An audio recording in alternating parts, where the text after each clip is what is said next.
Hello, everybody. It's Christmas! Happy Christmas, everybody, and welcome to Dear Jill.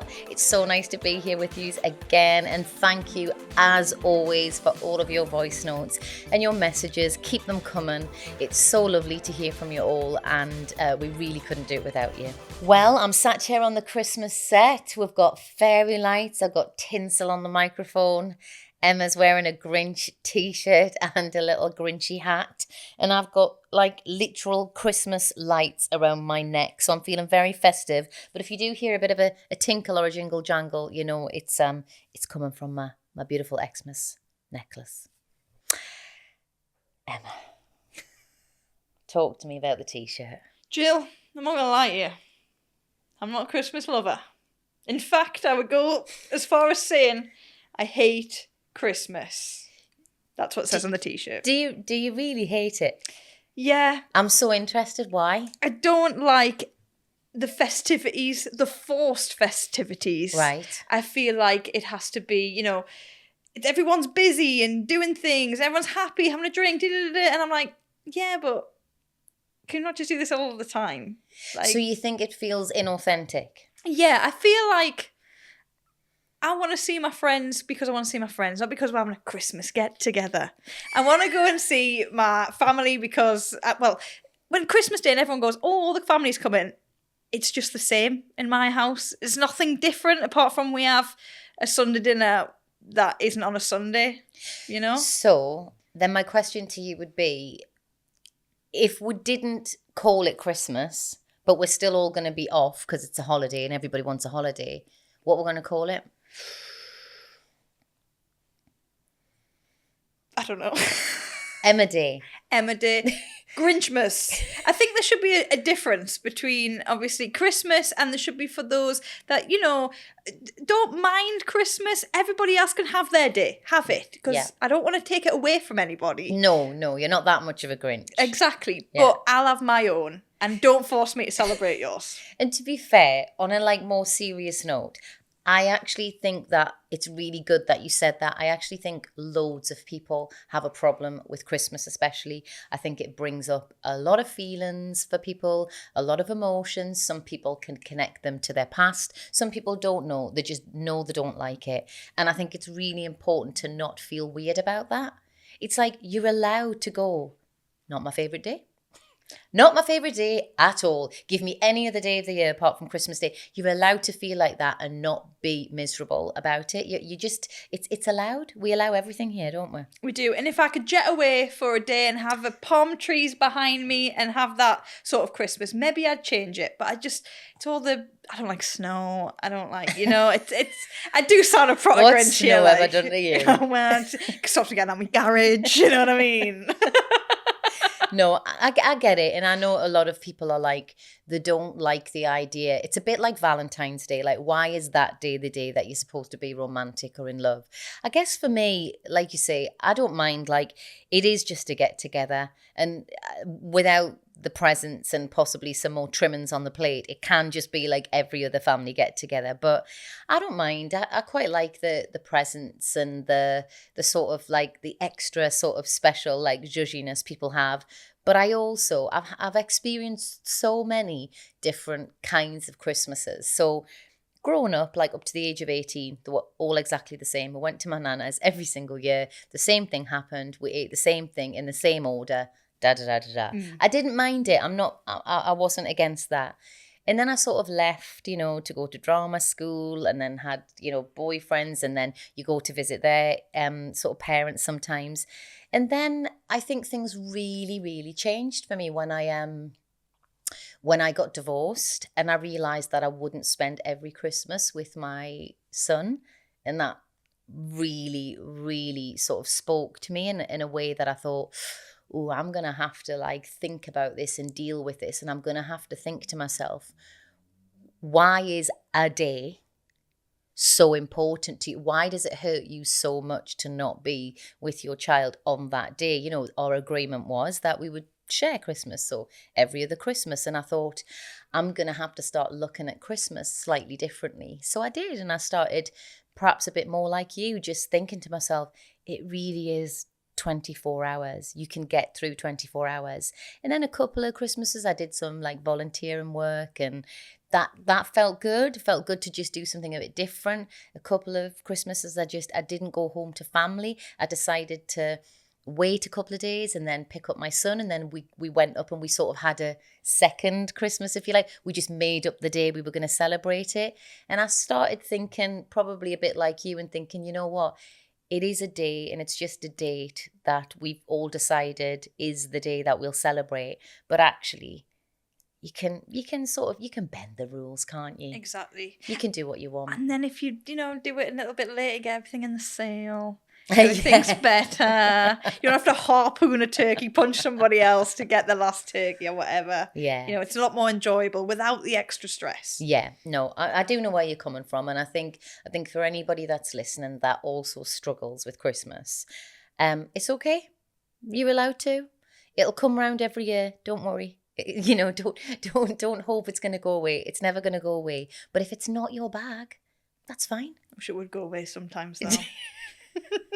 Anyway, you're proper Mrs Claus on the set either. I am. And I'll Grinch it up in the corner here and we'll get on with it. I'm excited. Right, let's do it. Hi Jill, my name is Rosie. I was wondering if you could help. I love the Christmas season as much as anyone, but I also really, really love the planet, and I find it difficult to buy gifts that aren't just adding to clutter or made of lots of plastic, and I also never really know how to wrap my gifts up properly without lots of sellotape and unreusable wrapping paper. Do you have any suggestions on how I might give someone something that isn't going to harm the planet, and how I might give it to them? Thank you so much. Hope you can help.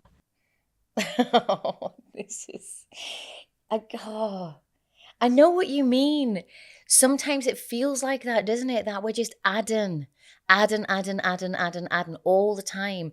And there have been Christmases in my life which I've just looked around, and the first thing I've thought was not, oh, look at all these lovely gifts. Where'll I put them? I don't know where to put them. Oh God, what am I going to do with all this extra stuff? So, with regards to the part of the question about the planet, I really hear what you're saying there as well. But when you start to unpick this idea of what's good for the planet and what isn't, I find personally it starts to get really, really complex. So my first thought when you were leaving your voice note was experiences. More and more as I've got older, like gifts of experiences have always been something that I've really enjoyed. So for instance, last year, my partner got me a silver jewelry making workshop. And you go along and like you make a bracelet or a ring and you learn how to work with silver, and you spend 2 hours together, and it's gorgeous and it's lovely and you have that experience. So it's not like something that has been made in a factory and is probably never going to be used again, or, involves any sort of unethical labor. But then, I don't know, then I get into this whole kind of idea of like, but then, the transport that you take to get to the experience, the overheads that the business has, and the heating that they're using.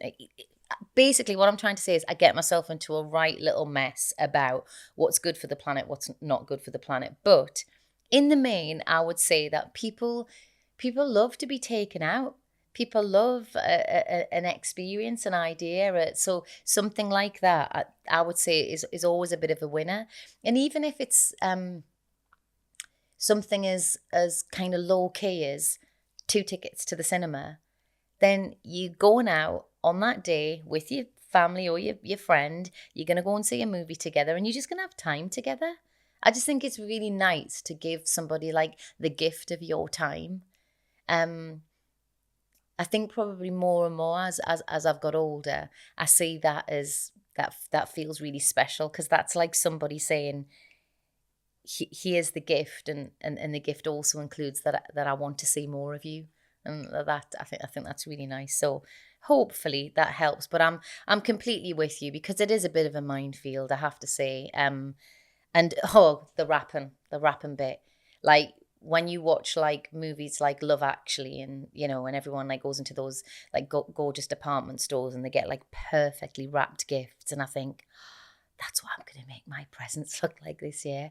Oh, I'm just going to have them all under the tree and they're all going to be gorgeous, and then cut to me with like this much paper on the end of like a present, trying to shove it in, and I get really annoyed with it. So bags, Christmas bags. It's the way forward, honestly. I don't even know why I struggled for so long with wrapping. Just get a bag, open it up, pop it in. If you want to, close it with a bit of ribbon.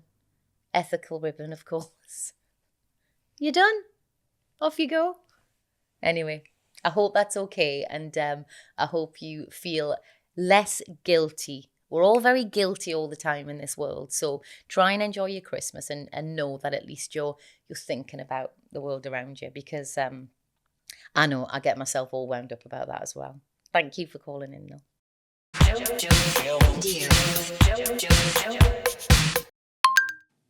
Dear Jill, I have a dilemma.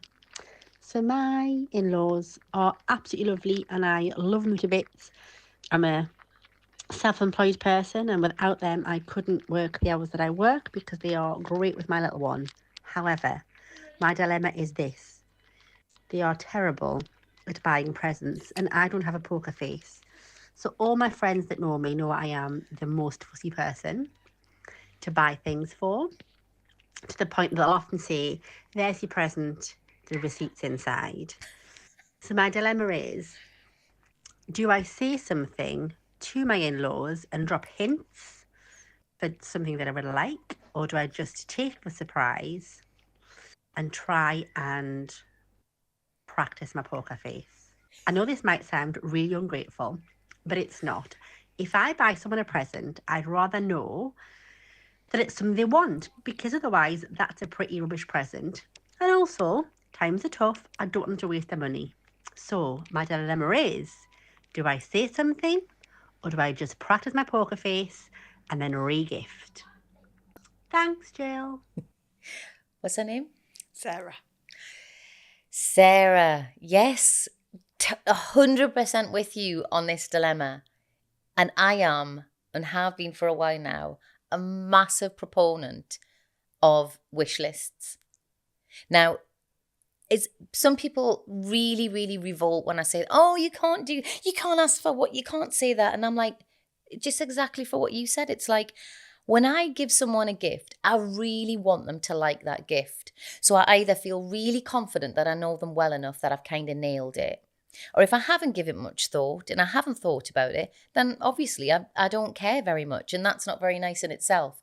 So if I was you, it's a bit late now, but let's say for next year, around about September, get your wish list together.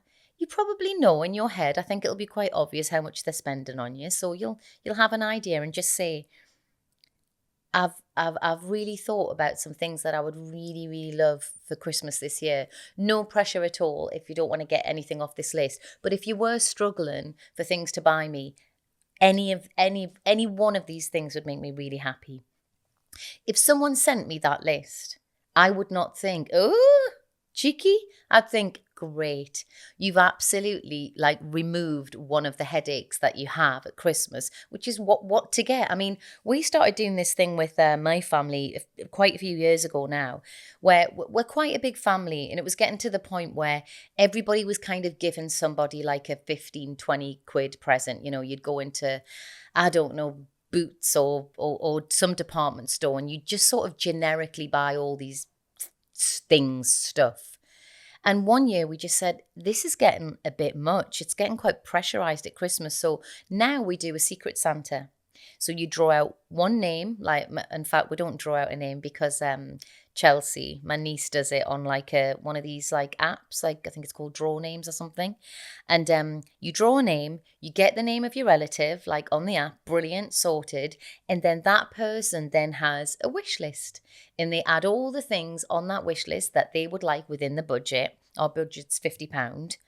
And if they don't do that, you can give them a little nudge and you get a little message saying, Santa has asked you what you'd like to put on your wish list. Can you give your buyer a help and things like that? So it's really nice. It takes all the pressure out of it. You're giving somebody something they really want. And personally, I don't think it takes away any of the surprise or the sort of special feeling. And especially if you give somebody a list with quite a few things on there, it means the element of like what it is still going to be there. But I don't know, I just think like there's just enough stuff in the world. I think it's all right to say what you want. What do you reckon? Do you feel that way? Are you a bit?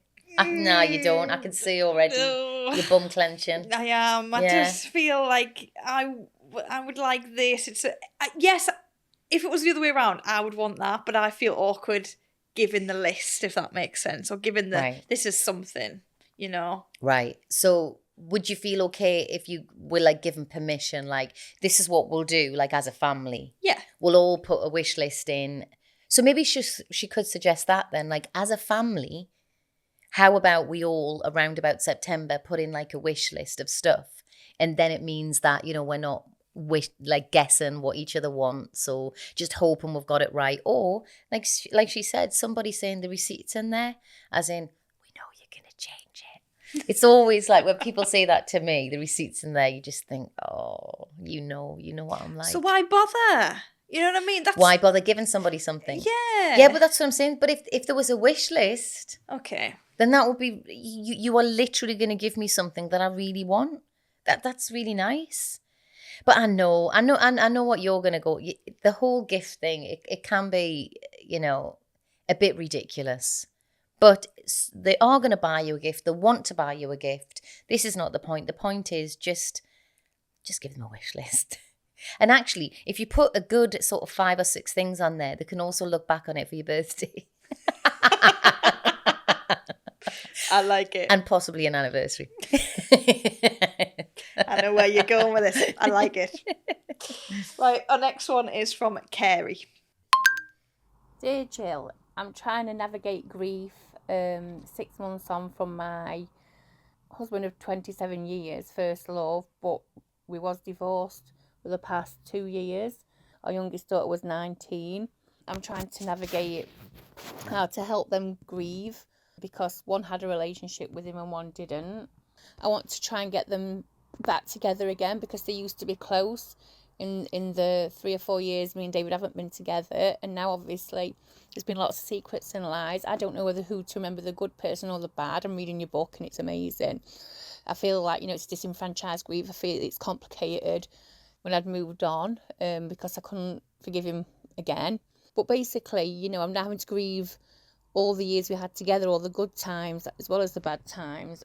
How do I navigate Christmas as a family together, divided? Carrie, I mean, I can hear it there in your voice note. There's so many things going on there. It's very complex. You've lost someone and so have your children, but you all have slightly different feelings or relationships towards that person. And that is really tough. It's really, really tough. And it sounds to me like you're already doing what you need to do, which is you're acknowledging it, you're reading about it, you're trying to get in touch with your feelings. And I think the only thing you can do in this situation is just be as honest as you can. So if you're in a room with your 2 children and you open up a conversation about their dad and your ex-partner, I think it's all right to say, my feelings around it feel like really complicated. I really love and grieve for the people that we were when we first got together. But obviously, that's not how it ended. But that doesn't mean to say the loss doesn't feel as deep. And then you can sort of give your daughters permission to say, and I understand that you can also be grieving the same man in a different way. I mean, our relationship to the person we lost is absolutely the most important thing when it comes to grief. Just because somebody is somebody's father or partner or parent, that doesn't mean to say you're going to be grieving in the same way as like your sister or your brother, So I think giving your children permission to have like what you would call complex or complicated grief, I think that's really important. And I think that would be the first step towards them maybe releasing some of the anger, perhaps some of the guilt or shame about not just feeling sad. I mean, people just expect when you lose someone, you're just going to feel really sad, and it's going to be like, oh, it's terrible because they've gone. But actually some people are like, but that's not how I feel, because before I get to the sadness, I've got all the anger that I feel about them. I've got tons of resentment. I've got I'm triggered by a lot of things they said or they did, or our relationship just before they died was sort of something that brought me a lot of pain. It's like having like a tank like this and expecting somebody to be able to go straight to, oh yeah, we've lost someone, it's really sad. That's not how this works. Even when somebody has died, you're still in relationship with them. It doesn't, just because they're dead, you don't suddenly think of them as an angel. So if you are still angry with someone, or you still feel resentful, that still lives on. And that's okay. Like, that is totally fine. No one should ever feel bad about that. And I think going forward for you and your girls, you just let them know that. You just let them know that all feelings in grief are completely normal and welcome. Nobody should feel a certain way. You feel the way you feel, and you have to feel all those feelings to eventually get to the very, very bottom, which is usually the sadness. But it does take a lot of work, and it takes a lot of honesty. But I really feel like from your voice note that you're definitely like on the journey. I feel like you're already, mining for all of that. So I hope it goes okay. And thank you. I'd like to have that conversation of Christmas can be obviously a time of getting together. Christmas can be a time of, regiment, like you have dinner at this time, you open presents at this time. And also even seating arrangements at the table is you sit there, you sit there. But what about when there is that empty seat? How do people navigate, that seat's there, someone should be there, and they're not there? Yeah, I mean, my family's going to have it this year.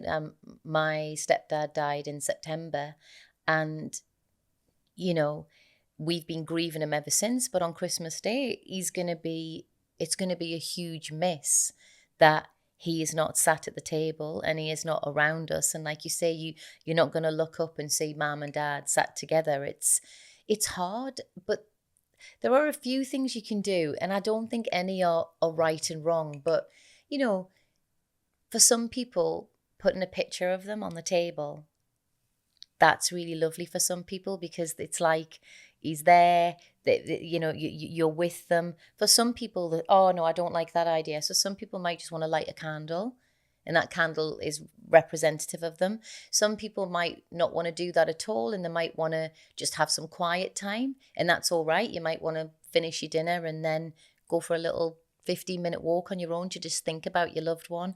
There are no right and wrongs, but I would say that the acknowledgement is the most important thing. Don't go through the day thinking that you can't acknowledge that person because it's a happy day, because it's a day where everybody's got to have a smile on their face. You're allowed to have a smile on your face and also say, I feel a bit sad as well.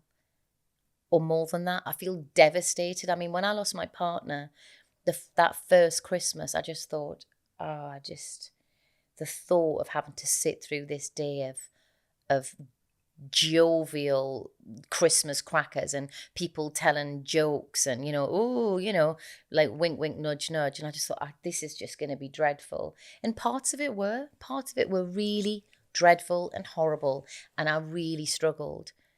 But you know what? There were other parts that were actually all right. And that's the thing. It's like, you don't just see your day as all good or all bad. Especially when you've lost someone, your day will probably do this the whole time. You'll be like on a roller coaster, and that's totally fine. You're allowed to enjoy a little bit of dinner and then go and have a little cry.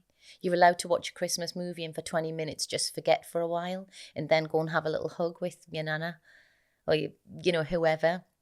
It's just take your moments, take those little pockets of joy throughout your day, and absolutely take your pockets of sadness as well. You are totally legitimately allowed to have them. Christmas does not mean putting a fake smile on your face. That's not what it means to me at all. It means remembering what is important in life, and there's nothing more important than the people you love. So, yeah. Trying to think of a Grinch quote to squeeze in there, but I couldn't. Maybe your heart will grow 2 sizes that day. Exactly. Love, I mean, it's the only thing that's really important when it comes down to it, and that's hopefully what your Christmas day should be about. Christmas isn't bought in a store. Christmas means a little bit more. But cashmere jumpers are really nice. Mrs Claus. Right. Our next one's from Olivia. Dear Jill, so my mum drinks champagne from about 10 o'clock in the morning, and it starts to go to pots by about 2 o'clock before we have dinner at 3. Would you recommend any sort of intervention, or maybe it's more funny if we just kind of leave her to it and see what happens? What do you think? Oh, Olivia, this one is this is hard, because I don't know if this is just a Christmas Day thing for your mum, or this is something regular that she does. But let's just keep it to Christmas Day, since it's seen as I don't know a lot of the other details. I think it's probably best to leave her to it and just make sure she's safe and she's not going to be really drunk and near ovens and fires and all those sorts of things. So maybe the drunker she gets, the more you say, I'll do that, or I don't mind, I'll take over, or I'll get the turkey, or don't you worry about that, Mum, you sit down. And maybe then possibly in the new year you could have a bit of a chat with her, and less sort of admonishing and more like, is there something that happens on Christmas Day? Is there something that you worry about or feel uncomfortable about, just because I've seen that this is a bit of a pattern of yours and it actually makes me dread Christmas a little bit, Ma'am. I'm actually starting to worry about it. So just try and have a gentle chat with her, because I think if people do have a problem with drink especially, they will probably not react very well to feeling like they're being judged. I think the conversation would go better if you came at it from a like, are you okay? Just because it doesn't seem like you are, and these are the reasons why. But also, importantly, this is how like it makes the rest of us feel. But it's hard, that, isn't it? It is really hard, because again, like often when people behave like that, the first thing they will say, if you were to mention it, why, it's Christmas Day, what's wrong with you? I'm just having a nice time. But I think if you did manage to have a chat with her in the new year, what you sort of need to say is, but you might be the only one having a nice time, because all of us are. You're literally on a different like level to us. You're on a different plane. So we're all operating here and you're here, and actually it becomes uncomfortable or a bit worrying. But my heart does go out to you, because that's really difficult. And I think one of the things that, or one of the reasons why people dread Christmas is a lot to do with alcohol, and the way alcohol comes into families and the way certain family members react to it. And they just think, oh, as long as I leave by this time, blah, blah, blah, I won't be too drunk, or somebody won't have started an argument, or, you don't want that. You want to spend time with your family and you just want to feel like you've had a nice time. But we all know that the reality is that a lot of people will have a Christmas this year where things get a bit out of hand. So, just look after her and make sure she's all right. And then I would address it in the new year and just let her know how you feel about it. You don't drink, do you, Jill? I don't drink, no, not anymore. And you don't feel like you're ever missing out, especially when it comes to Christmas? No, I think there is a part of me that sometimes does feel a little bit like that. Like when everybody's all, like sort of excited and having their little glass of fizz, I think to myself, oh, that would be nice if maybe I could have that. But we talk about this in recovery, and you're told to like play the tape, and it means like think about having that glass of fizz and then think about what happens after that. So it would be lovely if I could just have one, but sort of historically what that's told me is I have one tastes nice, I have two feels great, I have three and I'm I'm rocking, and then 4, 5, 6, 7, and then I've fallen asleep, and then I wake up, on Boxing Day, and I've sort of missed the day. I feel a bit rubbish about myself. I've got a hangover. So for me, I just don't react that well to alcohol. I think I do, and then I forget the rest of it, so it's not fun for everybody else around me as well. So, but yeah, I think there's still, if I'm honest with you, there's still a part of me that's like, I wish I could just pick up like a glass of Prosecco and be okay with it. And maybe like 9 times out of 10 I could be, but on the 10th time I might not be, and I might do something that really doesn't feel good for myself. So I stopped playing like the game of roulette, and I just opted out. So I'm okay with feeling a bit jealous sometimes. I'm like, that's better than the regret. I can deal with the little bit of envy, but I can't deal with the regret. I should take that mentality to a box of chocolates or something. Oh, box of chocolates. Feel guilty anyway I do it. I know. I know. I was so excited to get my advent calendar. Just an excuse, do you know what I mean, to be able to have the chocolate. And I have to say, like, I haven't done it for a while, but there have been many of occasions where I've just ripped the back off and eaten all the chocolates. You must have done that as well, have you? Never. Of course I have. Do you know when I was a kid, right? So I grew up with 2 sisters. We used to have one advent calendar. So every 3rd day I had a chocolate. Can you believe that? Willpower there as well. And then you had to work out, depending on who'd started, who was going to get number 24. Because in those days, 24 was always a bigger chocolate. Now it seems like it's the same. But I talk to my mum about that, and she'll go, yeah, no, I don't know what I was thinking. I mean, they're about 99 pence, aren't they? Like, I don't even know what we were thinking. But yeah, so now I think I've gone the other way. And now, like, I buy my own advent calendars. In this year, I bought, like, the Liberty Beauty advent calendar, the really, really bougie one. I'm like, oh, I'm so excited. And I was thinking the other day, I was like, God, why am I getting so excited? Like, you can buy these products any day of your life. And I'm exactly. Like, yeah, it's gone back to the every 3rd day chocolate. What can I say? What can I say? It's me triggers. Tell you, I haven't got one, so... You haven't got an advent calendar? No, I never had one. Why? I didn't want to buy my own, and my mum didn't buy me one. She didn't. Did your mum not like Christmas? No. We're a family of Grinches here. You never had an advent calendar. Now I feel really grateful to have had it every 3rd day. There you go.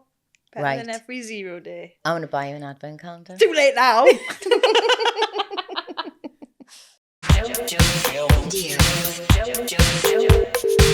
Hi, Rachel.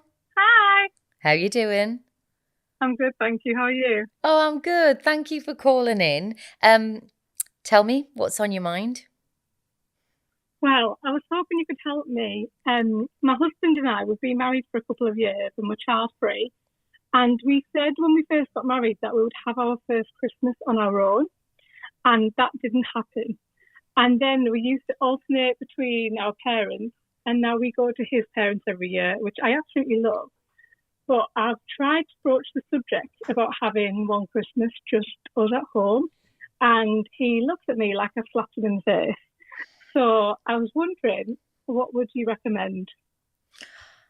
Oh. So when you suggested, to have a Christmas on your own, do you say to him, like we agreed in the beginning, No, I just kind of said, like, look, I'd love to just not have to leave the house and have a really chill day and just be us, just once. But then he says, but Christmas is about family, which it is. But we're also a family. And what and are your reasons that you just like, I suppose, like trying to convince me, like, so why is it important to you to have a Christmas alone? Like, what do you think you'll get out of it that you don't get out of Christmas already? Or, and I'm going to challenge you on this just a little bit, are you slightly resentful that you do it, like spend more time with his parents than you do with yours? No, I'm not resentful. I think just in my head, when we got married, we're our own family unit. So I would love to have a Christmas that was just us without having to justify it with like having a child. So for me, I think I just want to solidify that us as husband and wife are our own family and we don't have to go out on Christmas because we're who we depend on. If that makes any sense. It does. You know what? It makes total sense. I totally understand what you're saying, and I can see where you're coming from. I wonder for him whether the idea of where do you live? Newcastle. So I wonder whether for him the idea of like being in Newcastle and his parents not being far away and him not seeing them on that day just feels really uncomfortable. So my thought would be, do you think he'd be more up for it if you suggested one year that you go away together, like for that day? Because there's something about him being able to say, well, we're going away, we're going on a weekend, or, you know, we're going to have a few days in the sun or something like that, where I think he would feel perhaps more comfortable that geographically he wasn't so close to his parents and just not choosing to see them. Does that make sense? Yeah, that makes a lot of sense. Yeah. My family live a bit further away, so that's how that kind of stopped. Yeah. So yeah, that makes a lot of sense. Because I know what you're saying, and I don't think that what you're asking for is in any way outrageous. I think I can see where you're coming from. It's just I just think that if geographically he wasn't able to see them on that day because you were spending it in, I don't know, Paris, Italy, whatever, I think he might feel more comfortable. So have a chat to him in the new year and kind of like moot that idea and be like, how would you like to like go away? And then you get your time with him just on your own. But he also feels like perhaps he's not betraying his parents in some way, and I'm not saying that you should feel like that. It's just that Christmas is just wrapped up in so many feelings of what we should be doing, what's allowed to be done, you know, what's right and what's wrong, and it all gets very wrapped up in sort of family and what people expect of us, doesn't it? Yeah, absolutely. And I'd just like to say he sees his whole family on Boxing Day, so I'm not being horrible. I'm just saying instead of both days, yeah, could we just do one day? But yeah, maybe we do just go away for Christmas. I think what you're asking for is, like you say, like totally legitimate, and especially as he, like you've just told us, he spends these the whole Boxing Day with his family. But it might just be that you need to just like move the needle a bit first and have a day. It doesn't even have to be out of the country. It could just be further down the country or something, and in a nice hotel. But once he's done it once, he might then start to feel a bit more comfortable. But it's tricky, isn't it? It's like you wouldn't think that one day is so caught up in so many feelings of duty, what we should be doing. And yet it is. Everybody has their thing, and you know, it always amazes me how many couples, you know, they fight about Christmas Day because it becomes such a bone of contention. So I really hope you get to a point where you have a bit more understanding of each other, and I don't think you should feel bad for asking for what you want, but it might just mean that you need to package it slightly differently. Yeah, that makes a lot of sense. Thank you. Thanks so much. Cheers. Are you a Jarmy all day kind of gal on Christmas Day? No. You're a glamour. Our family, well, most of our family are quite glammy. They sort of, I mean, I've definitely like chilled out over the years. Now the idea of wearing anything tight is just a no-no. Yeah. Absolute no-no. But I would do my hair and I would put makeup on and I want to feel like nice-ish and comfortable now. But I've never had Christmas. No, I did have Christmas at mine last year. That's a complete lie. I was going to say I've never had a chance to always be in my pajamas. But you see, like if I had people coming over and I was cooking for them, I would feel weird being in pajamas. I mean, I'd obviously have to change into clean ones. I wouldn't never be able to stay in the ones I'd slept in because that would feel minging. No, I'm the opposite. I'm in them jammies all day Boxing Day, all day Christmas Day, New Year's. But are you cooking the food and serving people? Are you just like on the settee, living your best life? Yeah. Vegetating. Exactly. I think when you host, you would feel a bit sort of like a bit gammy, wouldn't you? No, you wouldn't. No, I'd have no being able. What Rachel said there, I want to spend the whole day in my pajamas. That's Christmas for me. Well, I hope you enjoy your day in your pajamas. Send me a picture. I will. Eating every day out of your advent calendar. Lovely. Just picture it now. That's how I'll do my Christmas. But I hope you have a Merry Christmas. I'll send you one of me blouse, me lippy. Very good. Right, let's wrap this up. Excellent. Well, Christmas wrapping. Christmas wrapping up. Very good. Very good. Thank you to everybody for bringing us your dilemmas today. I've really loved listening to you all. And I know Christmas brings up so many different things for so many different people, but please, like, no judgment. It's 24 hours. It'll be over before you know it if you hate it. If you love it, you can have Christmas every day if you want. It doesn't matter. But what we do want is for you to keep sending in your voice notes, please. Anything, big, small, serious, sad, silly. We want it all. We love hearing you. And as I always say, could not do the show without you. So Merry Christmas, everyone. If you've got a dilemma or a problem, then please get in touch with us on the @Dear Podcast Instagram page. Leave us a voice note and you might be on the show. And if we did answer one of your dilemmas today, then please call us back because we really want to know how you're going to get on. Thank you so much, guys, and see you next week.